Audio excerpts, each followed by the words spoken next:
कर्मचारियों में नाराजगी है। दूसरा, सरकार बड़े पूंजीपतियों पर टैक्स लगा करके सरकारी खजाना भरने की बजाय, आवश्यक संसाधन जुटाने की बजाय कर्मचारियों के ऊपर आर्थिक हमले बोल रही है। एलटीसी बंद कर दी, डीए बंद कर दिया, तनख्वाहें बंद करने की बात सरकार कर रही है। तीसरा जो हमला हमारे ऊपर बोला जा रहा है कि 1000 दिन के लिए सरकार ने सारे श्रम कानूनों को खत्म कर दिया, यानी कि बंधुआ मजदूर बनाने की दिशा में सरकार तेजी के साथ बढ़ रही है।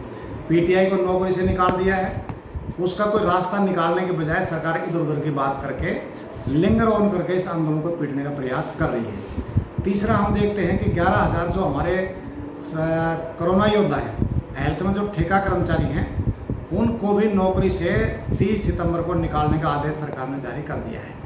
हरियाणा टूरिज्म की बात हो, 2 महीने से तनख्वाही नहीं मिल रही है। हरियाणा रोडवेज का निजीकरण की तरफ फिर सरकार बढ़ रही है, बिजली का निजीकरण कर रही है। शिक्षा नीति अभी अप्रूव नहीं हुई है, लेकिन उसको लागू करना शुरू कर दिया है।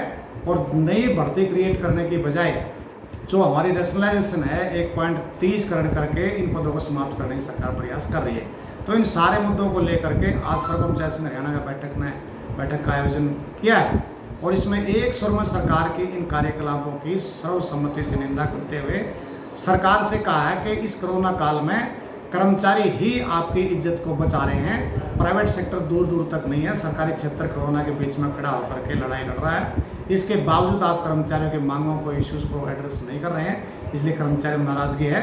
तो हमने ये मांग की है सरकार से कि जो पीटीआई का आंदोलन है उसका समाधान सरकार जल्द से जल्द निकाले।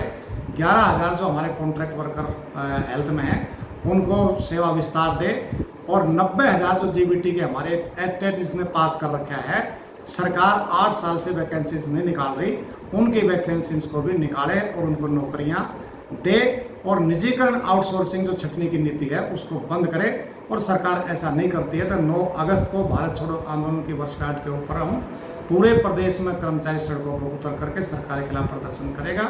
इसके बाद ये जो बिजली का जो निजीकरण एनर्जी सेक्टर का किया जा रहा है, कोयले का, यह एनर्जी सेक्टर के कर्मचारी हड़ताल करेंगे तो हरियाणा का तमाम विभागों का कर्मचारी भी उनके साथ कंधे से कंधा मिला करके चलेगा, उनको सपोर्ट करेगा।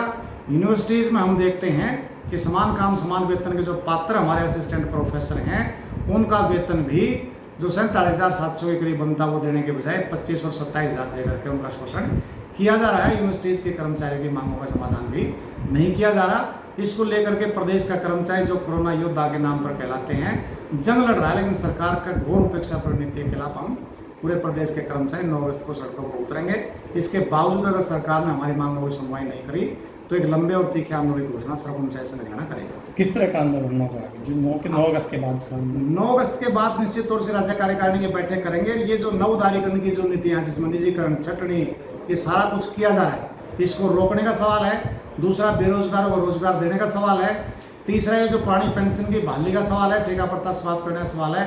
इसको लेकर के हम कर्मचारियों को लामबंद करते हुए हम हड़ताल तक भी जाने की योजना बना रहे हैं। इससे पहले भी कर्मचारियों ने कई बार आंदोलन किए हैं लेकिन सरकार के जो तक नहीं रहेंगे, तो अभी किस तरह का रणनीति आप लोगों की रहेगी? सरकार को जो तो रेंग रही है, लेकिन जिस तरीके से रेंगनी चाहिए उस तरीके से नहीं रेंग रही। कोरोना का फायदा उठा रही है, उनको मालूम है कि बड़ी मोबिलाइजेशन ये नहीं कर पाएंगे, लेकिन अगर सरकार ऐसे आगे बढ़ते रही तो हम निश्चित तौर से पूरे प्रदेश में निचले स्तर पर जा करके अब इस पूरे सिस्टम को बंद करने की तरफ हम बढ़ेंगे। सरकार को बाध्य करेंगे कि हमारी बातों को सुना जाए।